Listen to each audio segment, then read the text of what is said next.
Good evening all, and welcome. The open road certainly is liberating. So, why don't we find out exactly what horrors they have in store for us tonight?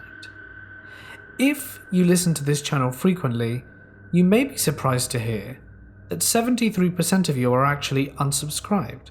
So if you listen frequently or enjoy the content I produce, feel free to hit that subscribe button. I know you won't regret it. But for now, it's time to get comfortable. Buckle up and let the darkness take control. This happened to my mum's best friend. She was driving home late one night from work when she got pulled over by a police officer. She had no idea why, but figured it could be a taillight or something, so she pulled over.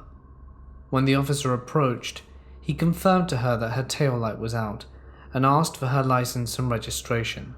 So she gave it to him, and he disappeared to his car for a while. Later he came back. He started asking her weirder and weirder questions. They started regularly. Where are you going / coming from? But then they started getting personal. Do you have a husband at home? Any children? Any weapons? A daughter? Any aggressive pets? Once the questions started getting concerningly personal, she told him that it was inappropriate to be asking these questions. Then he started getting aggressive. I'm a cop. Do you know what that means? It means you shut up and do what I say. Now step out the car. Obviously, she was pretty scared at this point. She rolled up the window and started looking through her purse for her phone. At this point, the officer went straight up violent. He was pounding on her window and trying her door, yelling crazy stuff like, "Get out of the car, you dirty," insert curse word here. So in a full-blown panic, she stepped on the gas and drove away. A chase occurred for a short while, but the cop quickly stopped following her as she got closer to the main road. She then called 911 where she learned that there were no officers that were supposed to be in that location. It was in the coming days it turned out that there was a rapist who was posing as a cop in the area. She had never had a broken taillight at all, but he had her address, her personal info, and even knew about her husband and daughter. She told him she didn't own weapons, so she immediately purchased a pistol. Unfortunately, she was forced to live in fear for a while, until they finally caught the man. I used to work quite late at the University of South Florida, as I like to do my work when no one else is around. My apartment is just a short ways off, roughly a 10-minute drive or 40-minute walk away depending on what I took.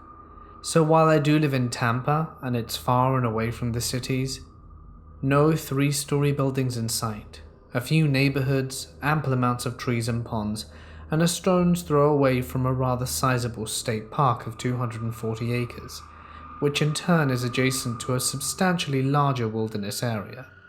What that means is a lot of wildlife. I regularly see deer grazing on the golf course nearby, growling alligators roaming the ponds, and small lakes turtles abound. Plenty of vultures, storks, and smaller birds and much more on my nightly walks or drives. I've often seen and heard foxes, bobcats, coyotes, and even a black bear once. So as you can imagine, when I found out several cats and a small dog had gone missing, I naturally thought that if a predator was responsible, it would be one of the larger coyotes, bobcats, or maybe even a bear or gator. People, especially in gated communities, leave their pets out to roam about the day or night. Still, that did leave the question of how a predator could or would get over several fences and gates, some of which would be quite a hassle to climb, and there was no signs of being tunneled under. So why go for a pet inside a box that would be harder to get out of when fat ducks were extremely abundant? Well, I got my answer in one way I never expected. I was driving back from the lab late at around 11 p.m. when I stopped as I could see an animal on the road. The figure was very tall but also very thin, so I initially thought the pale color to be from a deer from the rear. However, I soon noticed the animal was actually pale all over its main body, It had extremely thin, dark legs, and when it raised itself up, I noticed I was looking at a great white heron from behind. Great white herons are a regional color morph of great blue herons being nearly all white in coloration, including the trademark tassels coming off the brows of the birds, save for the top jaw and feet, which are both dark blue or black. The white form usually only appears in very southern Florida, but occasionally one will show up further north. They also tend to be on the larger end of the species size. I make no jest when I note how big this avian was. Standing up straight, the biggest great herons can look a grown man in the eye behind nearly a foot-long rapier-shaped beak. The heron was throwing its head up and down and clearly doing something, but I wasn't sure what. I was standing in the road about 20 yards ahead of the car and could only react when I got closer. It swung its head around and I'll never forget the sight as I stopped 10 yards away. The heron was standing still, unflinching, as its eyes brightly reflected in the headlights.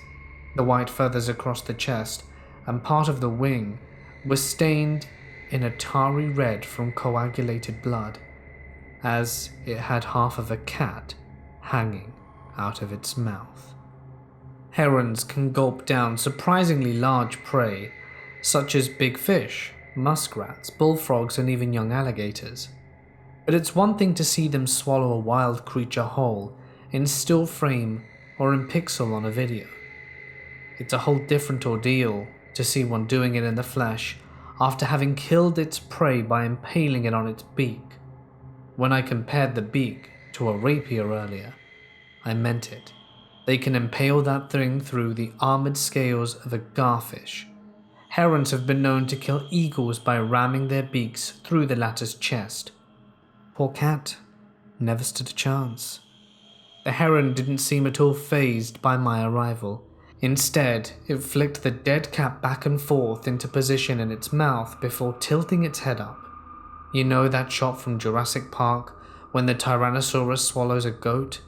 Same sort of visual at first, only with another disgusting detail. When the heron started swallowing, its thin neck bulged outwards to accommodate the food. It kept its eyes pointed straight at me as the big wad of slain feline slowly worked down its throat to the crop, sometimes a limb visibly impressing towards the outstretched skin. All the while the heron let out raspberry breaths while standing tall, still spattered in gore from pecking on the poor pet to death. And after it finally swallowed its prey, the heron paced closer to the side of the road. It actually got next to the car at one point and was close enough I could confirm its height to be about 5 feet or more, because the top of its back was level with my side mirror. It was at that point I realized I had the windows partially rolled down, and was smelling sanguine musk of death. The damn bird was nearly level with my window, looking right at me and leaning closer. Needless to say, that snapped me out of my stupor. I blared the horn to make it back off. On the menu or not, I didn't like how it was looking at me. Driving down the road and making the turn, I could still see it looking towards the car as it paced down the darkened sidewalks like it was the most casual thing ever. A 4 to 5 foot tall predator half covered in blood just to be there. Obviously I was in no direct danger myself being in the car, and decidedly not on the menu, but I didn't like the way it looked at me. This avian predator clearly didn't at all fear people, even if it seemed conscious of cars and my presence, and given this happened in a gated community, I'd never seen any mammalian predators bigger than a possum in. I think I now know what was eating those pets. We often can hear nowadays that birds are living dinosaurs, but I don't think some quite register that the featherheads they're familiar with are fat city pigeons or delicious fowl. I think seeing this would help get the message across. And at night, every so often, I can still hear the deep, throaty shrieks that species gives off from flying over the forests and swamps and into the neighborhoods. Don't leave your pets out, people. You know how people say, trust your gut feeling? Well, here's how I learned to trust mine. When my girlfriend and I were traveling in Australia. We were both there on our working holiday visas and met each other at work. After nearly a year, my girlfriend's visa was about to expire, but mine lasted another 6 or 7 months due to working on a farm prior. Since we had spent most of our time in the beautiful city of Sydney, we were ready to see other parts of the country too. What most backpackers do is pay a company that takes them up the east coast by bus, or simply rent a camper van and drive to the coast themselves. We chose the latter option with a few changes. We were going to start the journey by bus up to Brisbane, and from there rent a car that would take us all the way up north, from which eventually we would take a plane to Asia. So the day came. We said goodbye to our workplace and our friends that we had made during our stay, and went off. After a few days in and around the area of Brisbane, we started looking to rent a van. Not having a lot of money and wanting to save what we had for other adventures, we eventually settled on renting the smallest and cheapest Subaru that we could find, since we figured it would be uncomfortable to sleep in the car, and bought a tent instead. This car was even so small that it came with a map, showing where we were allowed to drive and which roads that it would be too tough for. So the journey continued, and with the help of our rental, we had the option to visit less known or touristy places. We saw some really amazing things along the coast, and since we had enough time, we decided to see some of the real Australia. You know, the rustic desert with red sand that you'd see on postcards of the outback. So the next day we changed our course from north and started going west. The GPS was showing a drive of about 10 to 11 hours, until our goal, which was a small town in the middle of nowhere. Not too bad. I was the only one with a driver's license, and I had done trips like this before. Leaving the coastline behind, it didn't take long for the climate to change, and soon we found ourselves in places just like those on the postcards. The ocean wasn't the only thing we left behind. It seemed the further away we got, the lesser civilization we saw, which was understandable. And we had gone way past the area we were allowed to drive in with our little car. We weren't worried though. The roads were all kept well, and this was our trip which we were going to enjoy. This meant taking a lot of breaks for pictures, and to take in the new landscape and scenery, which in turn made it a longer drive. Eventually the sun started to set, as we headed towards the horizon. Now here is a thing that you need to know about driving in Australia. You need to be very careful while driving at night, or preferably do not drive at night at all.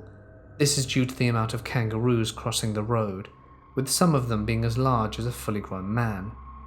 How many people told me this before our trip? So many.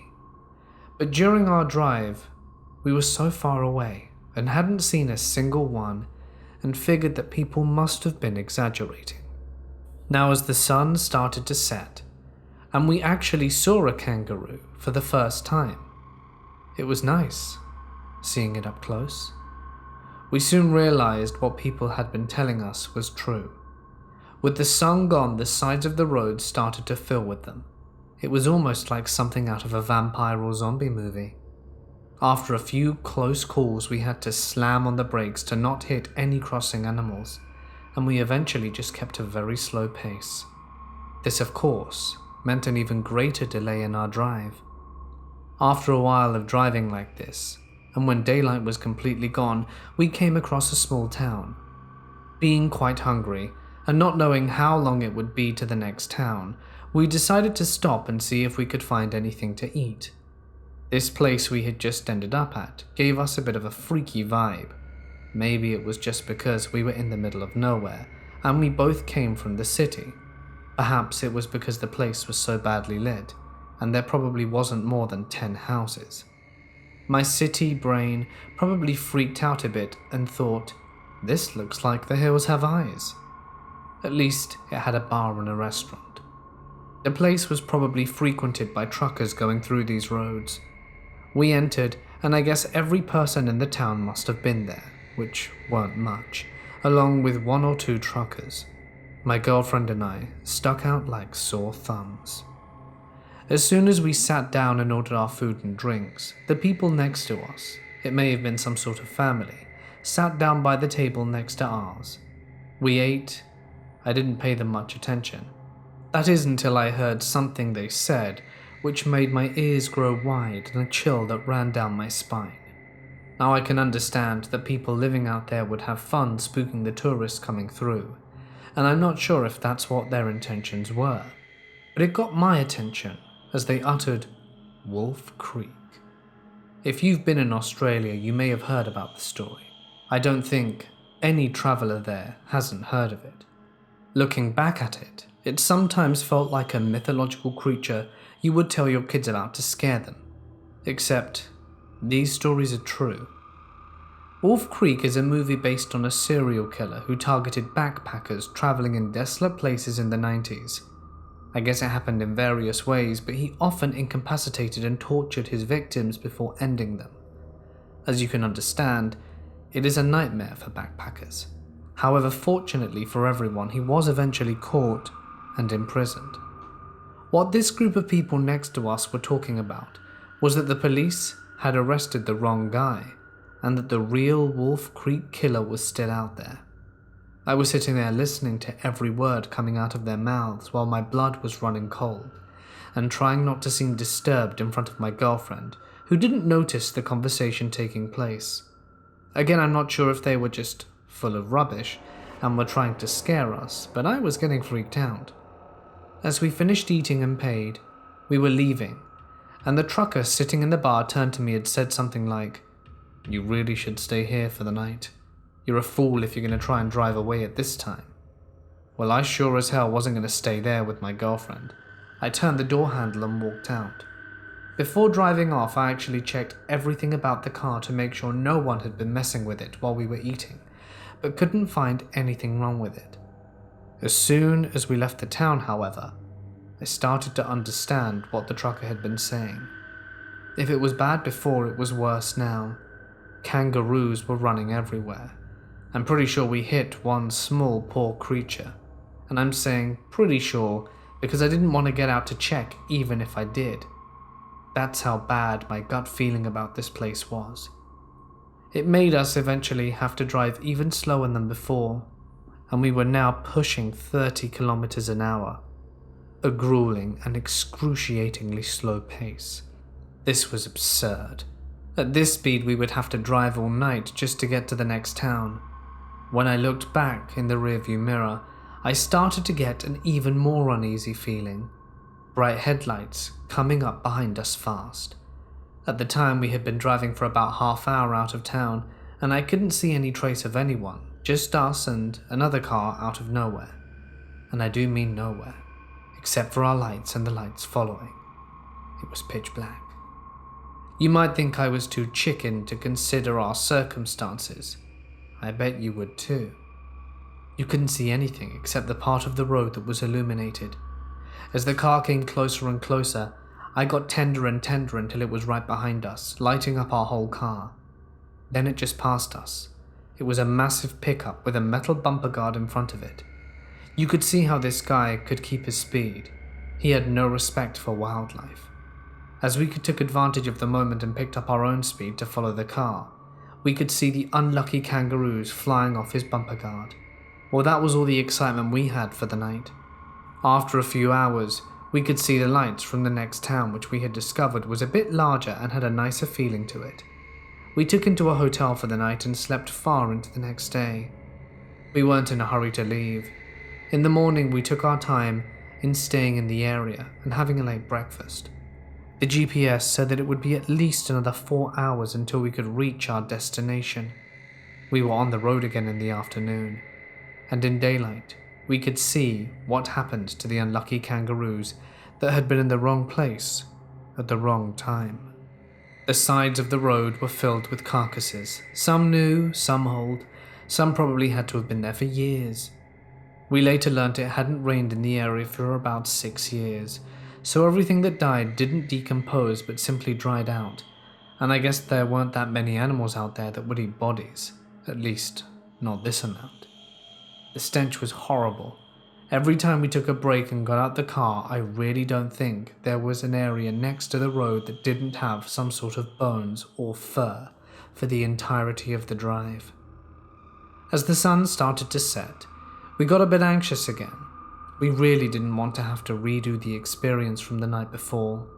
The signs were all there, and the kangaroos were lining up like zombies just as before. However, as the sun had passed beyond the horizon, we saw our goal. We had chosen this town since it was known to have dinosaur tracks and fossils in the area, and we noticed as we entered between the buildings, and it was way bigger with more people and tourists than the town that we had been driving past. That doesn't say much. You could probably walk from one end to the other in 10 minutes, but compared to the other towns, it was a metropolis. We asked around the town hotel and the camping ground if they had any space for us, but they were all fully booked. Understandably, we were probably the last people to enter for the day. At least we got somewhere to eat while we planned how we would sleep for the night.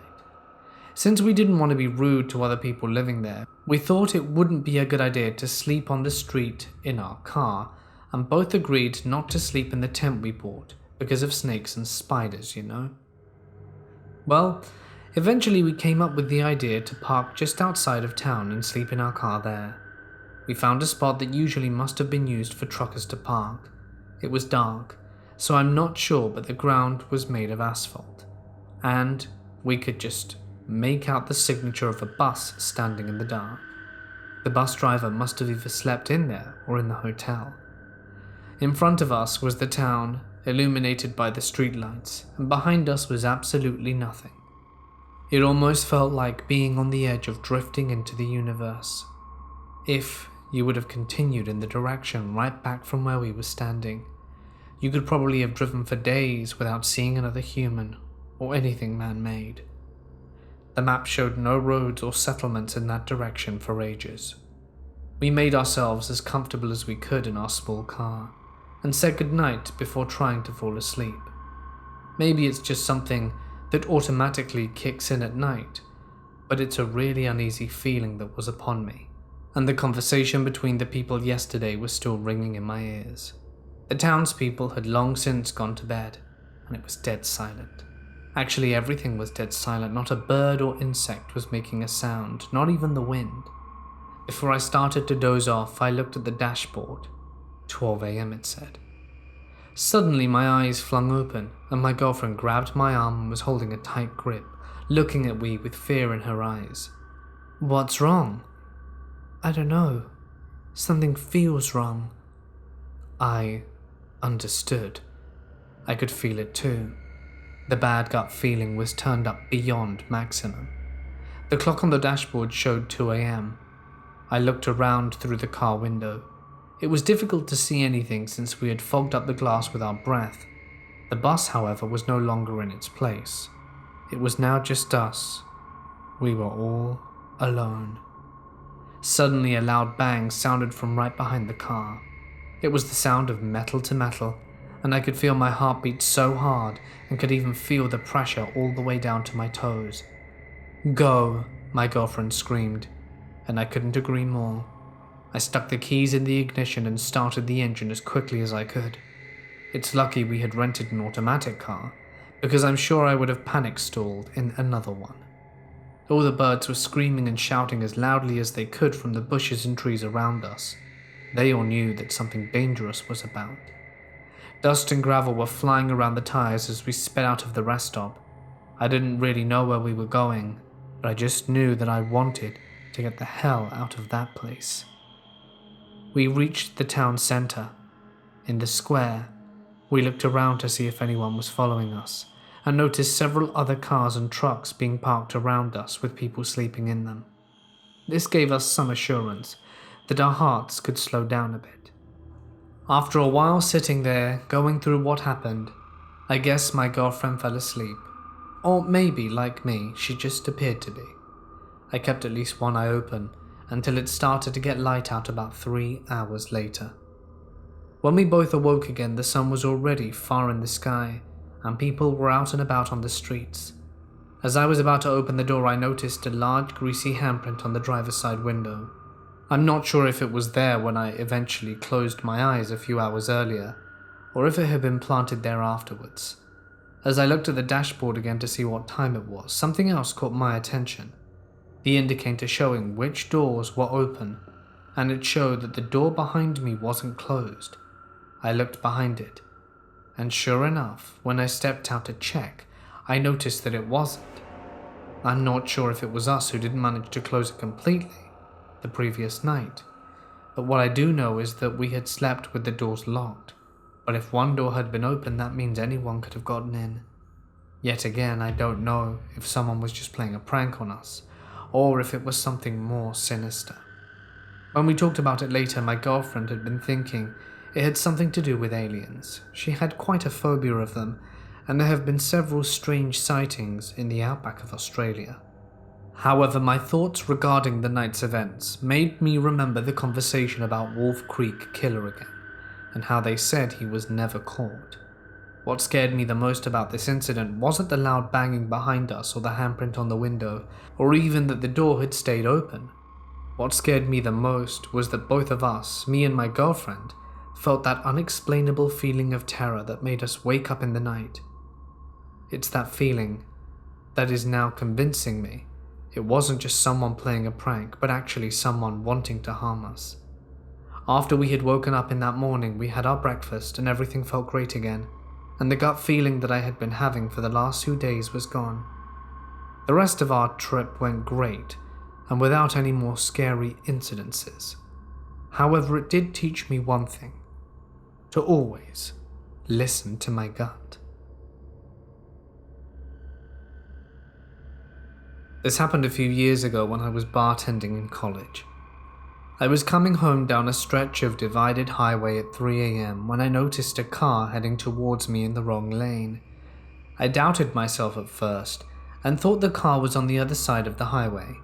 But sure enough, a white Ford sedan passed me at a really high speed, at least 90. It's worth noting for later that I was also driving a white Ford sedan. I was used to drunk drivers/idiots in the middle of the night, so I pulled to the side of the road to let him pass.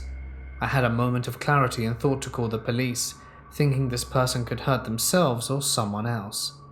The dispatcher answered after telling them which road and exit mile marker I was at, and told them they would send a car.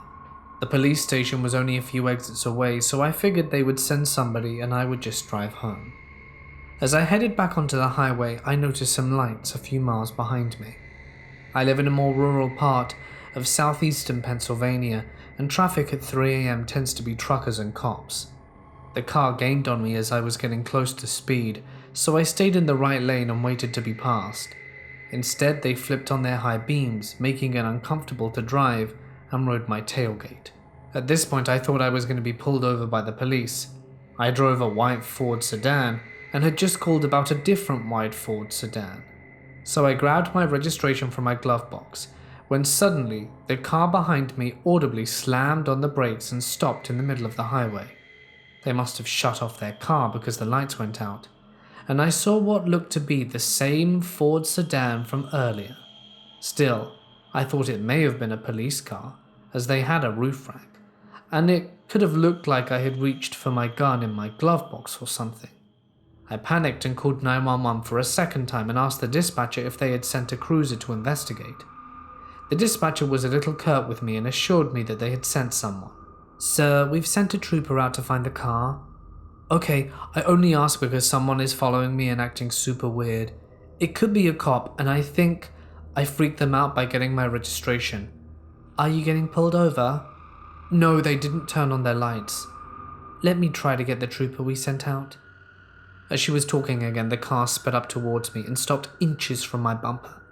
Again, their high beams were on me again and they slammed their brakes. I told the dispatcher, "I'm pretty sure it's not the police behind me." The car sped to my bumper again and turned their high beams on, this time laying on the horn. Hearing this, the dispatcher asked me what was happening. "What's going on? Did you honk me?" "No, that's the car behind me again." "I don't think it's a cop." I'll try to get the trooper again, but I don't think that is him behind you." For some reason, this is what shook me. Before that, I was thinking I was getting pulled over and maybe a ticket. Up until then, I was going at the speed limit and trying to avoid getting pulled over. I told the dispatcher, "I don't care if I'm getting pulled over. I'm speeding, and if they put their lights on, then I'll pull over." I started to accelerate and the person behind me kept up with me.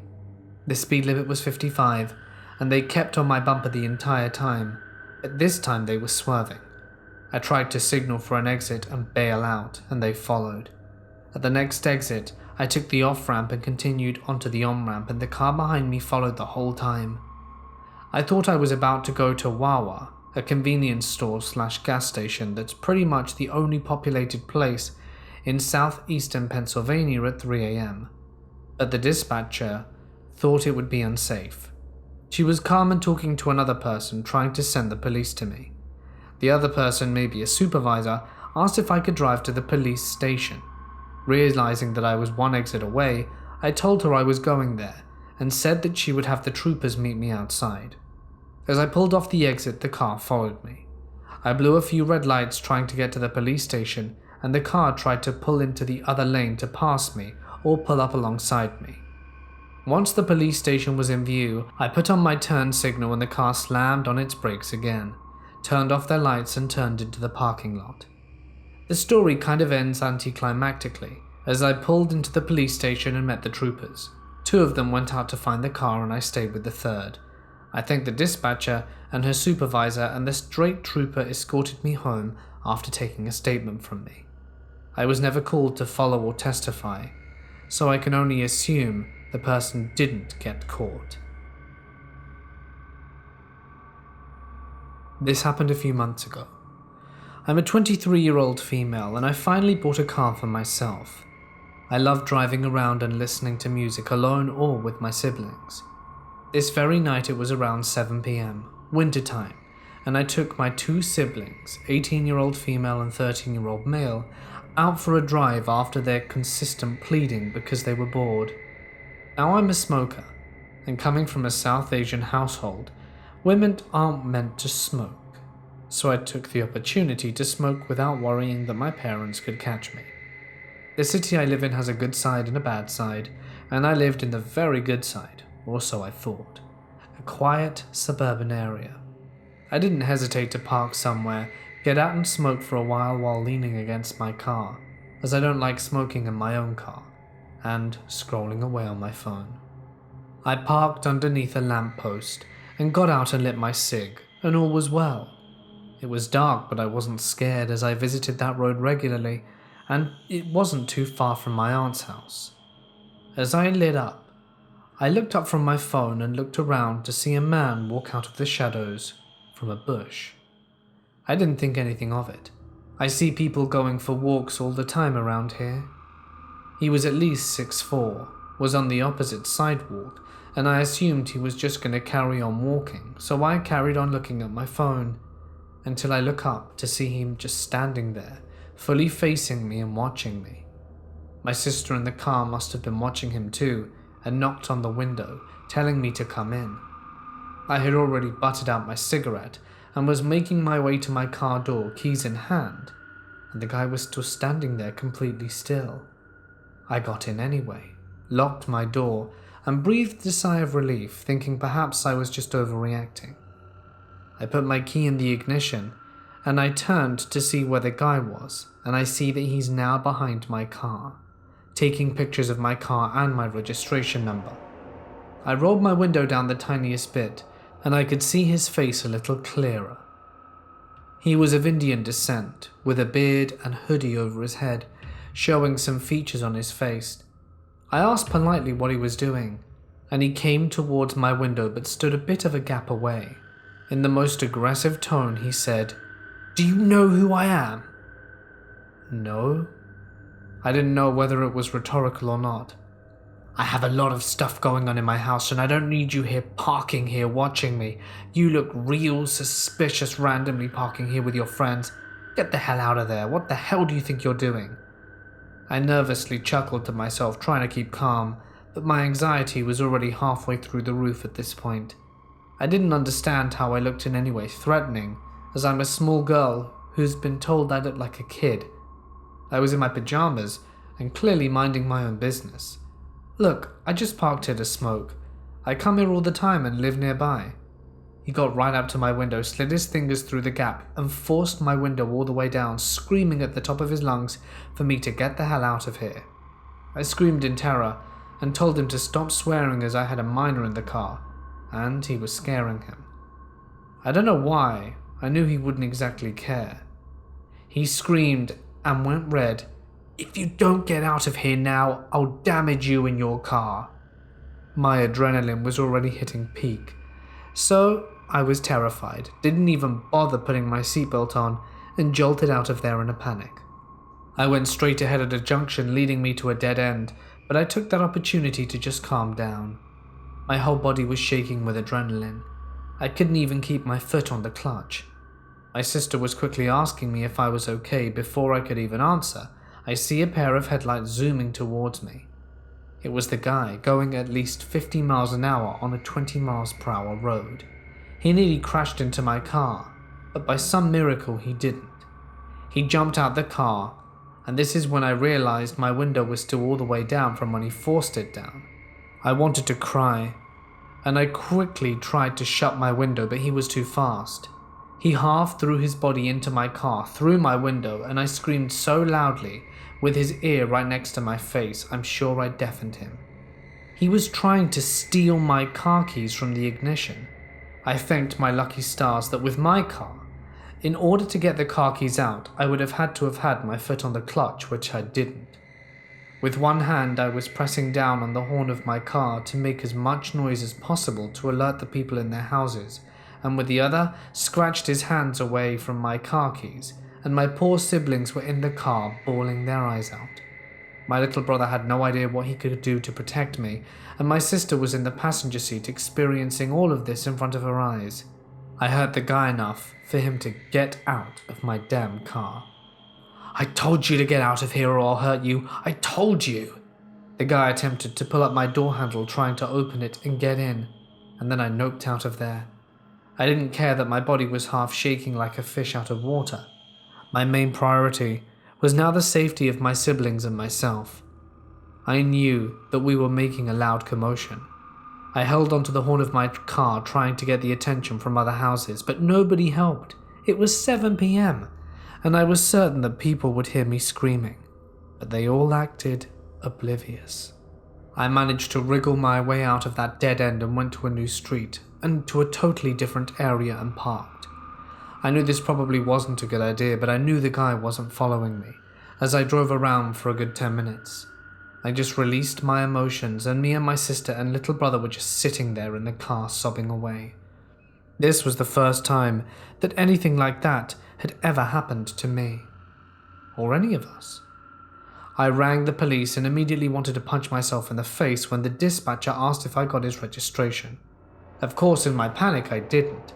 I wanted to slap myself in the face because I listened to these horror stories on YouTube all the time, and always felt they taught me how to handle certain situations, and I couldn't even bloody get a registration number. The dispatcher was amazingly empathetic, as was the female officer who called me the next day. As a woman, she understood how scary that must have been for me, and again I cried to her. Unfortunately, the cops informed me there were no CCTV cameras where it happened, so they couldn't really do much, especially with me not knowing where he came from, if he came from a house, and if so, which one, or his registration number. The female officer apologized to me, but it really was my fault for not mentally noting important information. They made a report of my attack, so if anything similar happened in the area, they can connect them. The officer said I most likely parked there, and he was doing something illegal and freaked out on me. I just think he was a freak who enjoyed scaring people, who looked like easy prey.